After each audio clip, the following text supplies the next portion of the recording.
Item ಯಾವುದೇ ಇರಲಿ try ಮಾಡಿ ಆಚಿ ಚಿಕನ್ ಮಸಾಲಾ. ಮಳವಳ್ಳಿ ಶಾಸಕ ಹಾಗೂ ಪರಿಸರ ನಿಯಂತ್ರಣ ಮಂಡಳಿ ಅಧ್ಯಕ್ಷ ನರೇಂದ್ರ ಸ್ವಾಮಿ ಪುತ್ರಿಯ ವಿವಾಹ ಅದ್ದೂರಿಯಾಗಿ ನೆರವೇರಿತು.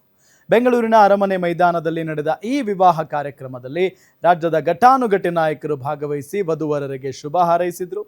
ವಿವಾಹ ಕಾರ್ಯಕ್ರಮಕ್ಕೆ ಸಿಎಂ ಸಿದ್ದರಾಮಯ್ಯ, ಗೃಹ ಸಚಿವ ಡಾಕ್ಟರ್ ಜಿ ಪರಮೇಶ್ವರ್, ಸಚಿವರಾದ ಮಹದೇವಪ್ಪ, ಶಿವರಾಜು ತಂಗಡಗಿ, ಚಲುವರಾಯಸ್ವಾಮಿ, ಎಸ್ ಮಲ್ಲಿಕಾರ್ಜುನ್, ಮಾಜಿ ಸಂಸದ ಡಿಕೆ ಸುರೇಶ್, ವಿಪಕ್ಷ ನಾಯಕ ಆರ್ ಅಶೋಕ್, ಬಿಜೆಪಿ ರಾಜ್ಯಾಧ್ಯಕ್ಷ ಬಿವೈ ವಿಜಯೇಂದ್ರ, ಎಂಎಲ್ಸಿ ಸುಧಾಮ್ ದಾಸ್ ಸೇರಿದಂತೆ ಹಲವು ನಾಯಕರು ಭಾಗಿಯಾಗಿ ಶುಭ ಹಾರೈಸಿದರು.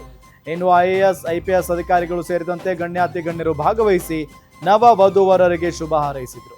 ಇನ್ನು ಮಳವಳ್ಳಿ ಕ್ಷೇತ್ರ ಹಾಗೂ ರಾಜ್ಯದ ಎಲ್ಲಾ ಕಡೆಯಿಂದ ಸಾವಿರಾರು ಜನ ಆಗಮಿಸಿ ವಧುವರರಿಗೆ ಶುಭ ಕೋರಿದ್ರು. ಅಷ್ಟೇ ಅಲ್ಲ, ಗಾಯಕ ವಿಜಯ್ ಪ್ರಕಾಶ್ ಹಾಗೂ ಅನುರಾಧ ಭಟ್ ಅವರ ಗಾಯನ ಎಲ್ಲರ ಗಮನ ಸೆಳೆಯಿತು. ಅನುಶ್ರೀ ಅವರ ಆಂಕರಿಂಗ್ ಕಾರ್ಯಕ್ರಮಕ್ಕೆ ಮೆರುಗು ತುಂಬಿತು. ಜೊತೆಗೆ ಧ್ರುವ ವೆಡ್ಡಿಂಗ್ ಹಾಕಿದ್ದ ಅದ್ದೂರಿ ಸೆಟ್ ಮದುವೆಯ ಹೈಲೈಟ್ ಆಗಿತ್ತು.